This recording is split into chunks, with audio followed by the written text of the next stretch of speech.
In one of the most dangerous cities in Pakistan, Karachi, this is its most dangerous neighborhood, Liari Town.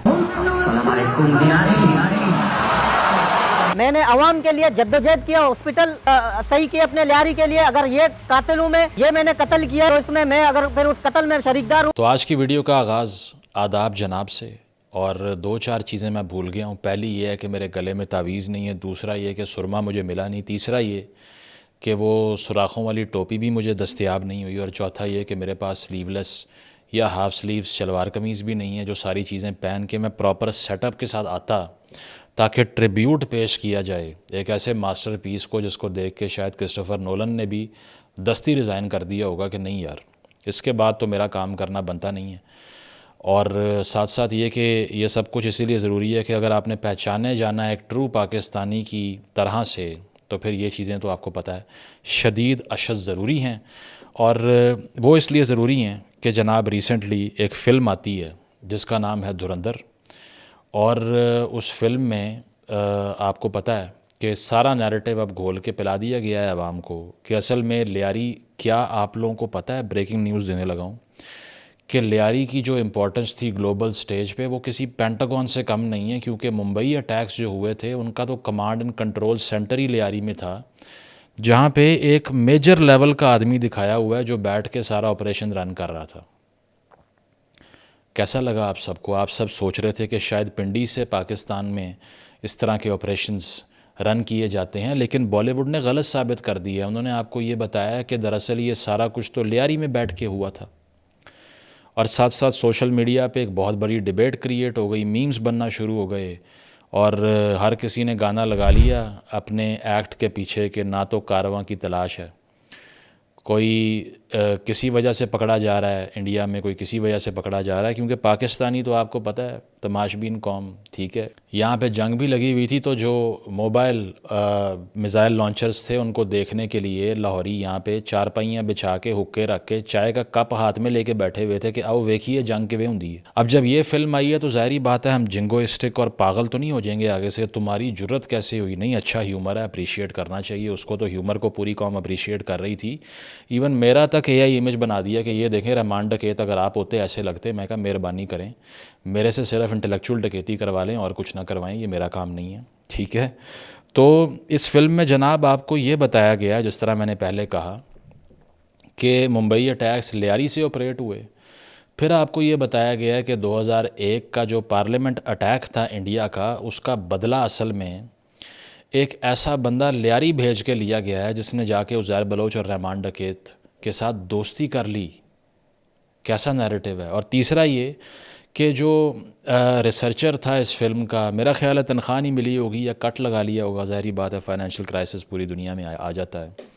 उसने research माशाल्लाह ऐसी की है शहजादे ने कि उसने ये गूगल करना ज़रूरी नहीं समझा कि रहमान डकैत असल में टीन एज ईयर्स और अर्ली 20s में सारे गैंग वॉर में ऑपरेट कर रहा था, और 34 साल की उम्र में उसका एनकाउंटर भी हो गया। लेकिन फिल्म में रहमान डकैत 55 साल का अक्षय खन्ना दिखाया हुआ है जनाब, जिसने जे डॉट की शलवार कमीज़ पहनी हुई है, इतना वेल ड्रेस्ड है कि असल वाला रहमान डकैत कब्र से उठ के आके देख ले तो मेरा ख्याल है दोबारा मर जाएगा। और इस तरह से जनाब ग्लोरिफिकेशन ऑफ क्रिमिनल्स की हुई है। तो ये है जनाब कहानी जिस पे आज अनफॉर्चुनेटली हमें बात करनी पड़ रही है। डिस्क्लेमर ये है कि ये कोई पैट्रियोटिक डिफेंसिव कमेंट्री नहीं है।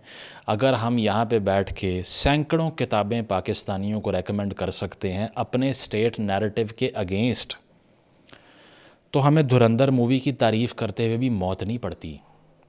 लेकिन जब कॉमेडी करोगे तो कैथारसिस भी उसका कॉमेडी ही होगा ना। पाकिस्तान के अंदर आवाम का एटीट्यूड देख लें कि जब पाकिस्तान में गाने बनते हैं, जब यहाँ पे स्टेट मूवीज़ और गाने बनाती है तो हर शहरी उसको क्वेश्चन करता है, और अब आकर उस पर तनकीद भी करता है कि भाई ये काम आप ना करें, अभी आपने मई में जंग लड़ी है, आप वैसे जंग लड़ें। लेकिन मसला ये है कि उस पार जब ये फ़िल्म बन गई, उस पर जो तनकीद कर रहा है उसको देशद्रोही और गद्दार के सर्टिफिकेट दिए जा रहे हैं। मिसाल देता हूँ, द हॉलीवुड रिपोर्टर नामी यूट्यूब चैनल पे अनुपमा चोपड़ा ने एक इस मूवी का रिव्यू अपलोड किया, इतनी गालियाँ दी उसको कि डिलीट करना पड़ गया उसको। और जो भी धुरंधर फिल्म पे तनकीद कर रहा है उसको कह रहे हैं तुम तो इंडियन ही नहीं हो। और ऑब्वियसली वहाँ पर जो सेन लोग बैठे हुए हैं वो इस बात को जानते हैं कि स्टीरियोटिपिकल एटीट्यूड है, इनएक्यूरेसी है। अगर तो आप डिस्क्लेमर में ये लिखते कि ये वर्क ऑफ फिक्शन है तो हम सिर्फ हंस के आराम से सो जाते, लेकिन चूंकि आपने ट्रूथ क्लेम कर दी है तो अब हमें भी कसम हमने भी खाई हुई है कि हमने सच बता के ही रहना है आपको कि असल क्या था और बॉलीवुड फिल्म में क्या दिखा दिया गया, असल में लियारी का मसला क्या था। और इसी बहाने मैं बॉलीवुड की फ़िल्म को डिस्कस करने के लिए नहीं आया, बल्कि मेरा पॉइंट ये है कि लियारी के एक्चुअल अफेयर्स आप तक पहुंचाए जाएं ताकि आप लोगों का भी तारीख़ी पस मंज़र हिस्टोरिकल नैरेटिव क्लियर हो। तो पहली फ़िल्म का जनाब इसका सीन यहाँ से शुरू होता है कि काबुल में एक एयरक्राफ्ट खड़ा हुआ है जो हाईजैक हुआ था, इंडियन पैसेंजर हैं और इसके अंदर नेगोशिएशंस हो रही हैं। 2001 में पार्लियामेंट में अटैक होता है इंडिया में, ministry of external affairs decide करती है ऑपरेशन धुरंधर लॉन्च किया जाएगा पाकिस्तान के अगेंस्ट। पार्लियामेंट पे अटैक का बदला लियारी में एक बंदा प्लांट करके लिया गया, ये फिल्म में दिखाया गया, मैं नहीं कह रहा। अब जो बंदा प्लांट किया गया है रॉ का एजेंट, वो यहाँ से अफ़गानिस्तान जाता है, फिर वहाँ से लियारी जाता है। और बंदे का नाम क्या रखा, अब आपको जिस तरह पता है कि मई के कॉन्फ्लिक्ट में ध्रुव राठी साहब ने यह मशवरा दिया था पाकिस्तान को कि मायरा खान, फवाद खान, आप दोनों ही शर्म कर लो, जाके जनरल आसिम मुनीर को समझाओ, बहुत तंग कर रहे हैं हमें। फवाद खान, माहिरा खान जैसे सेलिब्रिटीज से कहूंगा, अगर वाकई अपने देश की फिक्र है तो इसे सुधारने पर फोकस करो, हिम्मत करो अपनी सरकार से सवाल करने की। तो अब तीसरा नाम जो गूगल किया है ना बॉलीवुड के डायरेक्टर्स ने, रिसर्चर्स ने, ठीक है, एडिटोरियल बोर्ड ने, वो ये किया है कि तीसरा नाम उनके जहन में वो अच्छा मायरा खान भी हो गई, फवाद भी, अच्छा हमज़ा अली अब्बासी, तो उनके जहन में आया हमज़ा अली अब्बासी, अब्बासी हटा दिया, बंदे का नाम रख दिया हमज़ा अली मज़ारी, क्योंकि रिसर्चर ने ये बताया होगा कि 20-30% लियारी में बलोच पॉपुलेशन है। उन्होंने गूगल किया होगा, चैट जीपीटी में लिखा होगा please tell me the names of Baloch tribes, उसमें से मज़ारी उठा के उन्होंने यहाँ फिट कर दिया। रणवीर सिंह का नाम रखा हुआ है हमज़ा अली मज़ारी। हमज़ा अली मज़ारी साहब लियारी पहुँच के उज़ैर बलोच से और रहमान डकैत से दोस्ती कर लेते हैं। माइंड यू 55 साल का रहमान डकैत, जो कि 34 साल में असल में मर गया था। और इस तरह से दिखाया ये हुआ है कि लियारी में ऐसी लेविश असलहे की फैक्ट्रीज़ हैं। मेरा ख्याल है कराची स्टील मिल भी ऐसी नहीं बनी हुई थी जहाँ से आज तक 1 टन सरिया बरामद नहीं हो सका। उन्होंने वहाँ असलहा फैक्ट्री ऐसे दिखाई है जैसे MI6 की जो है ना यहाँ पे ऑपरेशन रन हो रहे हैं। तो जनाब इनको ये तक नहीं पता कि सोवियत अफ़गान असलहा था सारा जो कि आना शुरू हुआ और उसके बाद में उसी के ऊपर डेवलप कर लिया उन्होंने, स्क्रैच से उन्होंने ऐसे दिखा दिया उधर के, कमाल हो गया जनाब। इतना असलहा तो मेरा ख्याल है कि किसी सोवियत वॉर में भी टोटल इस्तेमाल नहीं हुआ जितना वहाँ पर दिखा दिया। और इतने कैरिज्मेटिक क्रिमिनल दिखाए हुए हैं कि किसी ने बरीज़े, किसी ने जे डॉट पहना होगा भाई, इतने वेल ड्रेस्ड हैं, इटालियन शूज़ पहने हुए हैं, कप्तान चप्पलें पहनी हुई हैं जनाब। मेरा ख्याल है कि बाबा लाडला, इसके अलावा उज़ैर बलोच, रहमान डकैत और असल वाला काला नाग और इकबाल बाबू या जो दद्दल था, इस तरह के सारे गैंग वॉर के जो फिगर्स थे ना, वो असल में अगर इन सारों को देख लें, मेरा ख्याल है 3-4 दिन तो वो मेकअप करने में लग जाएंगे उसको मैच करने के लिए। लेकिन charismatic robin hood type criminal दिखाए हुए, और दिखाया ये हुआ है कि आपस की लड़ाई हैं, सारा पॉलिटिकल बैकग्राउंड माइनस कर दिया। और एक आदमी जिसका नाम जमील जमाली रखा हुआ है, जो पॉलिटिशियन दिखाया हुआ है इस फिल्म के अंदर, वैसे तो फिल्म बर्दाश्त करना ही बहुत मुश्किल था क्योंकि मेरे से जिंगोइस्टिक लो IQ फिल्में बर्दाश्त नहीं होती, ना मैंने अपनी कभी देखी है ना किसी की देखनी थी। ये कष्ट मैंने उठाया है, ये तकलीफ़ उठाई है मेरे पाकिस्तानियों आपके लिए। बेल आइकन पे क्लिक कर दें, ठीक है। तो मैंने एक, क्योंकि लो IQ थी तो मैंने लो रेजोल्यूशन फ़िल्म देखनी पड़ी मुझे, क्योंकि पायरेटेड कॉपी थी। सिनेमाज़ में इसलिए नहीं लगी कि पाकिस्तान में स्टेज ड्रामे बहुत अच्छे हैं, आवाम उसको देख के बहुत हंस लेती है, तो एक और कॉमेडी का एवेन्यू क्यों तलाश करें जब पहले ही हम इतने ज़्यादा खुश हैं। तो जनाब ये मैंने देखी, तो उसमें सेंट्रल पॉलिटिशियन जो फिगर दिखाया हुआ है वो जमील जमाली है, जो कि असल में नबील गबोल का किरदार है। गबोल साहब ने कहा भाई मुझे क्यों तोड़ा। उसकी वजह यह है कि लियारी में नबील गबोल की इतनी इम्पोर्टेंस दिखा दी जो शायद जरदारी साहब की भी ना हो। हालांकि अगर रिसर्चर को 10,000 रुपये और देते तो वो गूगल करके ये बताता कि असल में जो फिगर दिखाना था नबील गबोल की जगह, वो जुल्फ़िकार मिर्ज़ा था, वो नबील गबोल नहीं था। वो जुल्फ़िकार मिर्ज़ा जो कि मान चुका है अपने मुंह से कि 3 लाख असलहा लाइसेंस उसने दिए, लियारी को वेपनाइज होते हुए देखा। ये भी माना हुआ है उन्होंने कि जो पीपल्स अमन कमेटी थी वो असल में पीपल्स पार्टी के सोल्जर हैं, ये खुल के कहा हुआ है जुल्फ़िकार मिर्ज़ा ने। तो जो फिगर दिखाना चाहिए था वो दिखाया नहीं, बेचारे नबील गबोल को एम ही तोड़ दिया जिसके ऊपर ना कोई कन्विक्शन है। सबसे बड़ा इल्ज़ाम नबील गबोल पे आज तक ये लगा है कि उसके लिंक्स थे। तो भाई लिंक्स तो सबके थे, पीपल्स पार्टी के, MQM के, किसके नहीं थे लियारी के अंदर। अब ज़रा थोड़ी सी लियारी की तारीख भी सुन लें। इससे पहले कि चौधरी असलम का किस्सा भी आपको सुनाऊं, जो कि उससे भी 20 साल बड़ी उम्र के संजय दत्त को पकड़ा दिया उन्होंने, और उसने इतनी क्रिंज एक्टिंग की है कि कसम ले ले मेरे से इंटॉलरेबल थी। सबसे मुश्किल सीन्स देखना वो इस आदमी के थे फ़िल्म के अंदर। नो ऑफेंस, मैं सिर्फ एक्टिंग की बात कर रहा हूँ। तो जनाब, असल में लियारी गैंग वॉर में कौन कौन से प्रोटैगनिस्ट थे और असल उनकी कहानियाँ क्या थीं और फिल्म में क्या मजाक हुआ है, ज़रा कंपैरिजन कर लें। होता ये है कि 1960s में तो नॉन एग्जिस्टेंट थी तकरीबन यहाँ पे। काला नाग नामी एक गैंगस्टर मिड 60s में उठता है, जो पहला फिगर था लियारी का, जिसने मैक्सिमम क्या काम किया, हैशीश बेच ली। और उसके बाद में उसका बेटा भी था, अल्लाह बख्श। 1967 में काला नाग साहब का इनकाउंटर कर दिया गया। उसका बेटा, जिसका नाम काला नाग 2 था, वो ऑपरेट करने लगा। 80s तक भी यहाँ पर बूट लेगिंग मैक्सिमम हो रही थी और पैटी क्राइम्स, जेब काटना, इससे ऊपर कुछ नहीं था। अब पाकिस्तान की हर बीमारी की जड़ है मर्द मोमिन, मर्द हक, ज़ियाउल हक, ज़ियाउल हक। तो इस लियारी के मसले को भी अगर उखाड़ के देखें, नीचे जड़ आपको ज़िया की ही मिलेगी, क्योंकि उसने जब आंखें बंद करके अफ़गान बॉर्डर खोल दिया तो 1979 के बाद हर चीज़ चेंज हो गई। आतिशी असलहा यहाँ पे आना शुरू हो गया, क्लैशनिकोव हज़ारों रुपए में मिलना शुरू हो गई, और हीरोइन की यहाँ पर स्मगलिंग शुरू हो गई। और उसके बाद में लियारी एक hot political flash point war zone बन गया। और ये जो पेटी क्राइम्स थे और छोटी मोटी गैंग वॉर थी, ये सिस्टेमिक अर्बन वायलेंस में कन्वर्ट हो गया। ये सारी बातें ये फ़िल्म नहीं आपको दिखा सकी। इस फिल्म में ये तो नहीं बताया कि ये सारा गंद असल में अफ़गान बॉर्डर से आया था। हाँ, बस ये दिखा दिया कि इंडिया का एजेंट वहाँ से ट्रांसपोर्ट होके आया था। 80s के एंड पे काला नाग 2 और इकबाल बाबू ने शेरू और दद्दल के साथ लड़ाई की। इसका हाजी लालू नामी एक फ़िगर था, इनसे भी इनकी लड़ाई थी। तो हाजी लालू का जो बेटा था उसका नाम था अरशद पप्पू, और इसके अलावा दाद मोहम्मद यानी कि दद्दल, इसका बेटा कौन था, अब्दुर्रहमान बलोच यानी कि रहमान डकैत। ये उनके बड़ों की बात कर रहा हूँ लियारी की गैंग वॉर की तारीख़ बताने के सिलसिले में आपको, अगर आप लोगों ने नहीं पढ़ी तो इसके बाद में जनाब बेसिक लड़ाई होती है अरशद पप्पू और रहमान डकैत के अपने अपने गैंग्स की, हैविली वेपनाइज्ड हो जाते हैं। 2004 से 8 तक इंटेंस लड़ाई तकरीबन एक डेकेड तक इससे पहले के थाल में ला के चलती है। इस दौरान एलिजिडली क्लेम किया जाता है कि रहमान डकैत को पीपल्स पार्टी की सपोर्ट हासिल थी, और इसके अलावा अरशद पप्पू को MQM की सपोर्ट हासिल थी, और मुत्तहिदा बहुत मजबूत थी। मुशर्रफ साहब का दौर था, वो उनको बैक करते थे। तो दैट्स वाई लियारी में एंटर होने के लिए पीपल्स पार्टी ने ये सोचा कि सारा लियारी हाथ से ना निकल जाए, क्योंकि तारीख पीपल्स पार्टी की थी लियारी में।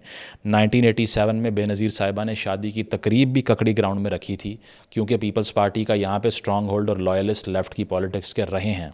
लेकिन जब वो गैंग वॉर की वजह से, वेपनाइजेशन की वजह से मुत्तहिदा के पास जा रहा था, तो पीपल्स पार्टी ने सोचा कि क्यों ना यहाँ के क्रिमिनल गैंग्स के ऊपर अपना हाथ रख दें। मैं खुल के बोल रहा हूँ, इसमें कोई दो राय नहीं है।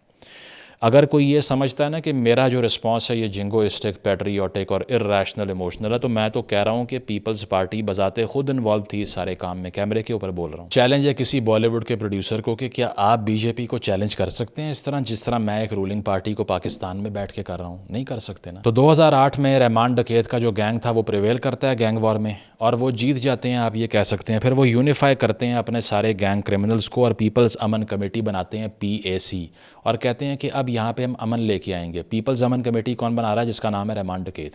कैसा मजाक है, ठीक है। इसके बाद में ये सियासत में एंट्री के रास्ते खोलने की कोशिश करते हैं, पैटी क्राइम्स बंद करवाते हैं। PAC 2008 के बाद शदीद मजबूत हो जाती है, क्योंकि पीपल्स पार्टी की ये लोग कैंपेन करते हैं, लियारी से जितवाते हैं उनको, सिक्योरिटी फराहम करते हैं पीपल्स पार्टी के लोगों को। और उसके बाद में 2008 से 13 तक लियारी का बड़ा हिस्सा PAC के कंट्रोल में रहता है। एक हाइब्रिड स्टेट वहाँ पे बन जाती है, और ये हाइब्रिड स्टेट इसलिए बनती है कि उसके बाद में तो सारे ऑपरेशंस वहाँ के लियारी के ये लोग चला रहे होते हैं, लॉ एनफोर्समेंट का नामो निशान नहीं होता। अब फिल्म में दिखाया हुआ है कि 55 साल का रहमान डकैत फिल्म के आखिरी सीन में मरता है, जबकि असल में 2009 में ही पुलिस ने उसका इनकाउंटर कर दिया था। और इनकाउंटर किसने किया था? चौधरी असलम ने, जो कि SSP CID था, जो कि फायर विद फायर टैक्टिक्स यानी कि दहशत गर्दों से दहशत गर्दी के अंदाज़ में पुलिस इनकाउंटर करके लड़ा करता था। अब मज़े की बात यह है कि फ़िल्म में दिखाया हुआ है क्या है? फ़िल्म में ये दिखाया हुआ है कि हमज़ा अली मज़ारी साहब जाके कोऑप्ट करते हैं, किसके साथ? चौधरी असलम के साथ। चौधरी असलम रॉ का एजेंट बन के हमज़ा अली मज़ारी को मोल बना के एक ट्रैप सेट करता है। फ़िल्म की कहानी सुना रहा हूँ। और उस ट्रैप में रहमान डकैत फंस जाता है। गाड़ी के अंदर लड़ाई होती है, चौधरी असलम जो है वो उड़ा देता है रहमान डकैत को, यानी कि रहमान डकैत को रॉ मरवाती है, यूज़ किसको करती है? चौधरी असलम को। असल में चौधरी असलम को TTP ने सुसाइड बॉम्ब फाड़ के मारा था, जो प्रो इंडिया तस्वुर की जाती है। तो एक्चुअल रियलिटी दोबारा बता रहा हूँ, आप समझ लें इसको। एक्चुअल रियलिटी क्या थी? चौधरी असलम को टीटीपी के दहशतगर्दों को मारने की सज़ा में ख़ुदकुश धमाके से उड़ा दिया गया। प्रो इंडिया ग्रुप ने असल में चौधरी असलम को मारा, लेकिन फ़िल्म में क्या दिखाया हुआ है कि चौधरी असलम तो काम ही रॉ के लिए करता है। कैसा दिया मेरे पाकिस्तानियों? मज़ीद आम खिलाऊँ आपको या इतने बहुत हैं? चौधरी असलम पे बहुत से इल्ज़ाम थे कि इन्होंने फ़ेक इनकाउंटर किए मिड-90s में। इसके अलावा 2006 में ये जेल में भी गए थे। मैं ये नहीं कहता कि इनका सारा जो पुलिस करियर है वो बड़ा स्कॉट फ्री छोड़ देना चाहिए इनको, लेकिन दलेरी के साथ इन्होंने बहुत से क्रिमिनल्स का मुकाबला किया। जो हाई हैंडेडनेस यूज़ की उसका कानून से कोई ताल्लुक़ नहीं था, ये मैं आज भी कह रहा हूँ। असल में लियारी की कहानी को कंक्लूड करके फ़िल्म पर वापस आते हैं। अब 2009 में जब मर्डर होता है रहमान डकैत का, उसके बाद में उज़ैर बलोच का प्राइम आता है, लेकिन फ़िल्म में इसके कॉन्ट्ररी दिखा दिया कि आखिरी सीन ही वो है। अब उज़ैर बलोच साहब ने क्या किया कि वो अपने साइज़ से बड़ा होना शुरू हो गए थे। पीपल्स पार्टी के टिकट तक बांटना शुरू हो गए थे, जरदारी फैमिली की बात मानना भी छोड़ गए थे। तो होता यह है कि 2012 में भी ऑपरेशन करा के उज़ैर बलोच साहब के ख़िलाफ़ ऑपरेशन कर दिया जाता है। ये वो लोग हैं जिन्होंने रेंजर्स के ऑफिशियल तक को नहीं छोड़ा, उनको मारा, पुलिस वालों के सर काटे। तकरीबन इन टोटल 2020 की JIT की सिंध गवर्नमेंट की रिपोर्ट अगर आप पढ़ें तो वो ये कहती है कि उज़ैर बलोच ने 200 बंदों को एथनिक किलिंग में मारने का एतराफ़ किया है। असल में टोटल गैंग वॉर का नंबर 1000 से ऊपर होगा। बॉलीवुड से ये सवाल है, 1000 पाकिस्तानियों को मारने वालों को तुम फैशनेबल ग्लैमरस क्रिमिनल बना के दिखा रहे हो, तो जब यहाँ पे हाफिज़ सईद का पोर्ट्रेयल पॉजिटिव होता है मीडिया पे, या फिर यहाँ पे जब आप दाऊद इब्राहिम का पोर्ट्रेयल मूवीज़ में देखते हैं, फिर चीखें किस बात की निकलती हैं? या तो ये मत कीजिए ना। अगर इंसानी जान की उतनी ही वैल्यू है जितनी आपकी है उतनी हमारी है, तो यहाँ पे 1000 लोगों को मारने वाला अक्षय खन्ना है। ये इसी तरह है कि मैं यहाँ पर एक फ़िल्म बनाऊँ और उसमें एक ऐसा कैरेक्टर ले आऊँ जिसने इतने इंडियंस को मारा हो और उसको ग्लैमराइज़ करके पेश करूँ, गाने चलाऊँ, डांस दिखाऊँ उसका बलूचिस्तान के अंदर, और साथ आप ये दिखा रहे हैं कि बलोच सरदार सारे हॉस्पिटेबल थे डकैतों के। वो जो गाना है जिसमें एंट्री दिखाई है अक्षय खन्ना की, कहाँ की है? बलूचिस्तान की है। आपको लगता है कि बलूचिस्तान में इस बात की स्ट्रगल हो रही है कि कराची में जेबें कौन काटेगा? ये किया है आपने पाकिस्तान के अंदर। और एतराज़ इस बात पे करते हैं कि यहाँ पॉजिटिव पोर्ट्रेयल होता है उन कल्प्रिट्स का जिन्होंने हिंदुस्तान में टेररिज्म किया। और उसके बाद में जनाब 2012 में पीपल्स पार्टी ने एक यहाँ पे ऑपरेशन किया, जब गेम इनके हाथ से निकल रही थी लियारी की, और उज़ैर बलोच इनका भी बाप बनने की कोशिश कर रहा था। उसके बाद में उज़ैर बाहर भाग गया, बाद में पकड़ा गया। बाबा लाडला नामी जो फिगर था, जो कि रहमान डकैत के लिए किसी दौर में काम करता था, और 13 बंदों को शेरशाह स्क्रैप मार्केट में मैसेकर करके भत्ता ना देने पे उसने मार दिया। चाइना कटिंग भी ये लोग करते थे, इस लेवल के पैटी क्रिमिनल थे। उसको भी 2014 में ईरान भगा दिया गया। मज़े की बात है, उज़ैर बलोच के पास ईरान के ID कार्ड और सारे डॉक्यूमेंट्स बरामद हुए। सिम ईरान की उसके पास। बाबा लाडला के पास भी ईरान की सिम, भागा भी वो ईरान। 2017 में रेंजर्स ने उसको लियारी में पकड़ के मारा। मुझे समझ नहीं आती ये सारे डकैतों के पीछे ईरान क्यों था। लंबी कहानी है, किसी और दिन इस पर बात करेंगे। ब्रदर इस्लामी मुल्क, ठीक है, जिसको सपोर्ट तो हम कर लेते हैं हमेशा, लेकिन एंड पे ये मिला हमें। तो 2012 में ऑपरेशन होता है। इतना आतिशी असलहा और रॉकेट लॉन्चर से ये टेररिस्ट अटैक करते हैं लॉ इन्फोर्समेंट में कि पीपल्स पार्टी बैक ऑफ कर जाती है। और उसके बाद में मियां नवाज शरीफ साहब की हुकूमत आती है। अब चाहे मुझे कोई गाली दे या मुझ पर पटवारी का टैग लगाओ या इल्ज़ाम लगाओ, जो करना है करो, लेकिन मियां नवाज शरीफ वो आदमी है कि जब उसकी हुकूमत आई है तो कराची का सारा गंद साफ़ उसने किया है। ये कराची के अंदर बैठे हुए लोगों से नहीं कभी हुआ, क्योंकि आज तक वहाँ तो ढक्कन लगाने की डिबेट के ऊपर, बच्चे मरने की डिबेट के ऊपर अनफॉर्चुनेटली मामलात ख़त्म नहीं होते। लेकिन 90s के अंदर भी मुत्तहिदा के ख़िलाफ़ ऑपरेशन मियां नवाज शरीफ ने किया, और 2013 में तो नवाज शरीफ लैंड करता है, और उसके बाद में ये डिसाइड करते हैं कि पीपल्स पार्टी का, MQM का, ANP का, TTP का, लश्कर जंगवी का कोई मिलिटेंट विंग कराची में नहीं छोड़ना। और साबित करके दिखाते हैं 2017 के अंदर 4 सालों में 85% क्राइम लियारी का ख़त्म करके उसको साफ़ कर देते हैं। ये वो काम है जो वहाँ बैठे हुए लोगों ने नहीं किया, पीपल्स पार्टी ने नहीं किया। उसकी वजह यह है कि उनका हमेशा से इंटरेस्ट था कि कराची में ये दहशतगर्द पाल के अपनी पॉलिटिक्स भी चलाओ। रिज़ल्ट क्या हुआ कि लोग खौफ के मारे उज़ैर जान बलोच से डर के पीपल्स पार्टी को वोट दिया करते थे लियारी में। 2018 में ये गैंग ख़त्म होने के बाद जब इलेक्शन हुआ, सूबाई और कौमी असम्बली की तमाम सीटें पीपल्स पार्टी हार गई। ये मैं कैमरे पे कह रहा हूँ बॉलीवुड डायरेक्टर्स के लिए, अगर वो समझते हैं कि हम अपनी बुराई नहीं कर सकते। उज़ैर जान बलोच ये मानता है कि 1 करोड़ के करीब वो भत्ता लिया करता था महीने में ऊपर पहुंचाने के लिए, और इसके साथ साथ असलहा लाइसेंस की बात भी मैंने आपको बता दी, ये सारा रैकेट आपको एक्सपोज कर दिया, इस पे JIT की रिपोर्ट भी पढ़ सकते हैं। तो जनाब ये थी असल कहानी कि एक अर्बन पॉलिटिकल वॉरफेयर MQM और पीपल्स पार्टी के दरमियान, जिसको अगर आप एग्जैजरेट भी करें तो आप उसको एक एथनिक वॉरफेयर कह सकते हैं, लेकिन यहाँ बॉलीवुड में उसको गैंग्स ऑफ वासेपुर बना के ज़ाती लड़ाई पे रिड्यूस करके ये दिखाया हुआ है कि ये कोई इंटरनेशनल रैकेट था।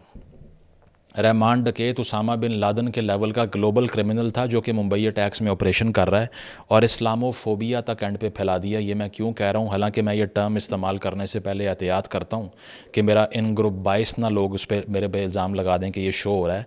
लेकिन ये किस तरह हुआ ये मैं आपको अब बताऊँगा। तो दिखाया ये हुआ है कि असल में सारा कराची और पाकिस्तान जल रहा है और हेल्पलेस क्रिमिनल्स हैं। भाई ये भी दिखाओ ना कि इन्हीं सियासी पार्टियों ने यहाँ पर सफाया किया है।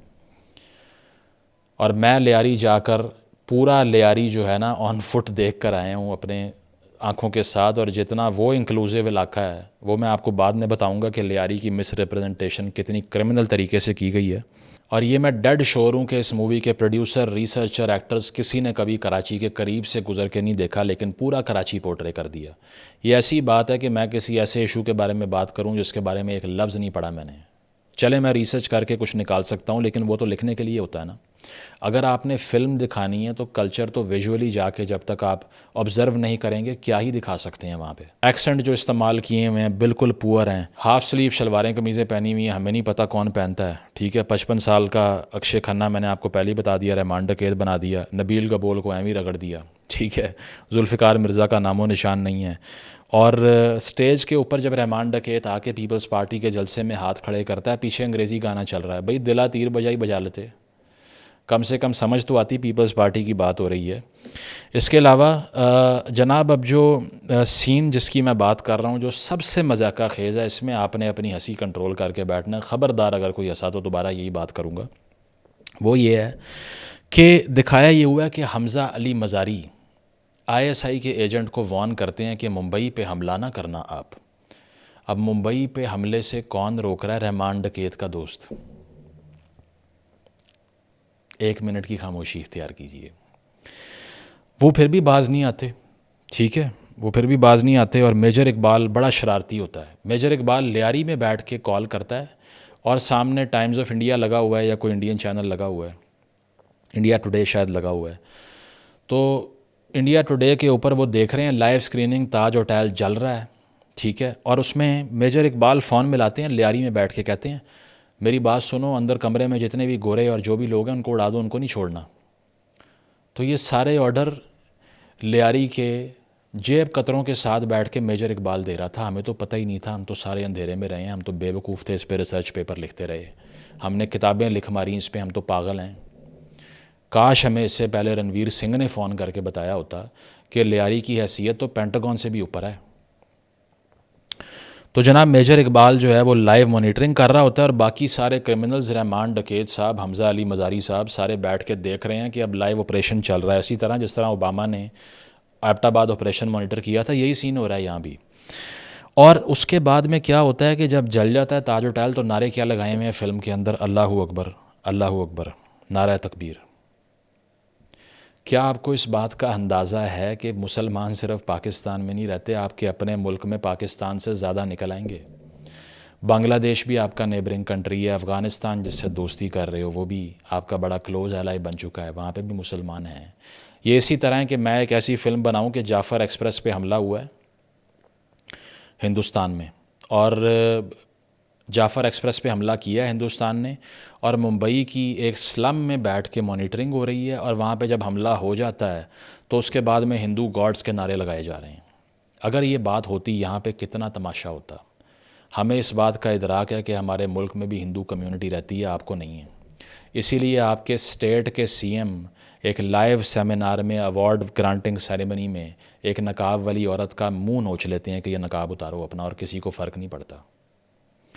अब भी सेन लोग हैं जो कि तनकीद कर रहे हैं उस बात पे। मैं सिर्फ मेन स्ट्रीम पार्टी की आइडियोलॉजी की बात कर रहा हूँ, मैं पूरे इंडिया की बात कभी भी नहीं करता, because I know it is far more progressive than it is shown on Pakistani television screens. But the problem is that they keep us showing कि 240 million of us are terrorist. तो नारा तकबीर के नारे लगते हैं जनाब, जिहादिस्ट पोर्ट्रेयल दिखाया हुआ है और दरमियान में दिखाया ये हुआ है कि एक जगह के ऊपर हमज़ा अली मज़ारी को डांटते हुए नबील गबोल यानी कि जमील जमाली ने कहा कि इतने फ़न्ने खाना बनो। वो ये भूल गया कि पाकिस्तान में पी बोलते हैं, आप लोग फे बोलते हैं भाई। इसी बात पे ही पकड़े जाओगे अगर इस तरह इस साइड पे आ गए और फ़न्ने खां किसी को कह दिया ना, वो उधर ही पकड़ लेगा कि भाई दिखाओ कहाँ से आए हो। इतनी रिसर्च नहीं हुई कि पे बोलना है, फ़े नहीं बोलना। हालांकि जावेद अख्तर साहब समझा के मर गए हैं कि ना उर्दू को मरोड़ के तोड़ा करो इतना बुरी तरह से, लेकिन कर दिया जनाब यहाँ पे भी। और लास्ट सीन में रहमान डकैत मरा, असल में रहमान डकैत मरा था कराची के स्टील टाउन में, लेकिन फ़िल्म में ऐसी जगह दिखाई है लग रहा है नथिया गली के अल्पाइन रिजॉर्ट में फिर रहे हैं। पाइन ट्रीज़ और फॉरेस्ट हैं भाई, हालांकि फ़ॉरेस्ट मुझे पता है स्टील टाउन में, लेकिन जो मूवी में दिखा दिया आप ख़ुद देख लें। मैंने आपको बताया कि बड़ी मुश्किल से ये फ़िल्म बर्दाश्त की है मैंने, क्योंकि लो IQ चीज़ें मुझसे देखी नहीं जाती, चाहे अपना जिंगोइज़म हो, अपना नेशनलिज़म हो ना, मुझसे वो बेचा गया है, आप सब गवाह हैं। मेरी 6 साल की वीडियोस उठा लें, किसी में एक मैं हाइपर पैट्रियोटिक जिंगोइस्टिक आदमी बना हुआ नहीं दिखाऊंगा, क्योंकि बेवकूफ़ी होती है सिर्फ ये किसी कौम के नशे में कंज्यूम हो जाना। मार्क्स ने कहा था ना, religion is the opium of the messes. India में ये चलता है, Pakistan is the opium of the messes. Pakistan नाम की अफ़ीम खिलाई जा रहे हैं, वहाँ की ऑडियंसेस को खिलाई जा रहे हैं। पहले हम फिल्में बनाते थे, अब वो इस काम पे लग गए हैं। अभी एक और फिल्म मैं देख रहा था, सनी देओल साहब चीखें मार रहे हैं टॉप ऑफ द वॉइस पे। सारी ज़िंदगी तुम्हारी मर्दाना कमज़ोरी नहीं ख़त्म हो रही अभी तक।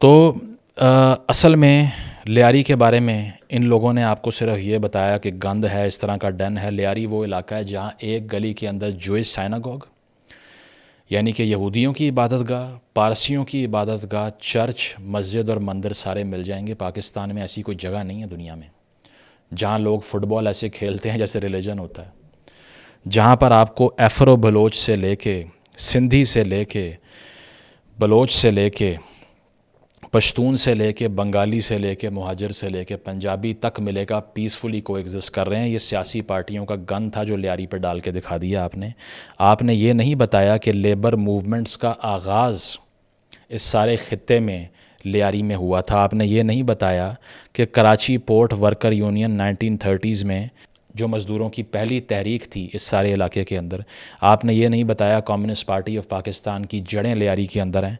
आपने ये नहीं बताया कि अयूब ख़ान के ख़िलाफ़ सबसे तगड़े एहतजाज यहाँ पर हुए जब भुट्टो साहब ने एहतजाज को लीड किया, और मैस एविक्शन और रीसेटलमेंट के ख़िलाफ़ एहतजाज जो लियारी ने किए वो शायद अनप्रेसिडेंटेड थे।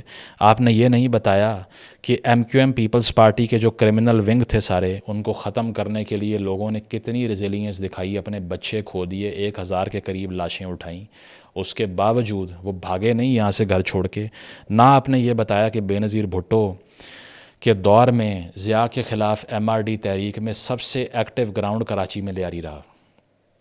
ये प्रोग्रेसिव, सेकुलर और लेफ़्ट की पार्टियों की तारीख नहीं बताई आपने क्या बताया कि लियारी के क्रिमिनल खड़े होके मुंबई का होटल जलने पे नारा तकबीर लगा रहे हैं। तो जनाब बिलाखिर ये डिसाइड आप करेंगे कि ये कितना इंसाफ किया है उन्होंने। और कल को अगर हाफिज़ सईद के या दाऊद के पॉजिटिव पोर्ट्रेयल पे कोई चीखता है तो उसको ये ज़रूर बताना कि जिसने 1000 पाकिस्तानियों की गर्दनें उतारी हैं, उसके बदले में आपने अक्षय खन्ना कास्ट करके नचवाया है बलोच लीडर्स के साथ खड़ा करके उसको। और ये मिस रिप्रेजेंटेशन की है कि आपने दिखाया कि ISI लियारी में बैठ के सब कुछ ऑपरेट कर रही थी। जाने से पहले एक कोट बताऊंगा, मार्क ट्वेन ने कहा था, it is far easier to fool people than to convince them that they are being fooled. हिंदुस्तानियों के लिए पैगाम ये है कि ये वही चूरन है जो पाकिस्तानियों को 30 साल तक बेचा गया, नेशनलिज़म के नशे में रखा। हमें इल्म ही नहीं हुआ कि हमने क्या क्या गुनाह कर डाले इस नशे में आके। 1971 से शुरू हो जाएं, मार्शल लॉज तक आ जाएं, आज आपको इस नशे पे लगाया जा रहा है। आज आपकी सिविल सोसाइटी की ज़िम्मेदारी है कि इस फॉग को हटा के सच बोलें, जो मुश्किल सच है, जो हमने यहाँ बैठ के बोला और उसकी कॉस्ट भुगती के घरों तक पे हमारे हमले हो गए, क्या कुछ नहीं हुआ। मार्क ट्वेन कहता है कि बहुत आसान है लोगों को बेवकूफ़ बनाना, बजाय इसके कि उनको बताया जाए कि आपको बेवकूफ़ बनाया जा रहा है। हमारी ये एफ़र्ट यही है कि आपको बेवकूफ़ बनाया जा रहा है। अब मैं चलता हूँ अपना तावीज़ लेने, और अगर आप में से किसी के पास हाफ़ स्लीव शलवार कमीज़ ख़रीदने का कोई लिंक मौजूद है तो मुझे ज़रूर भेजिएगा। आदाब।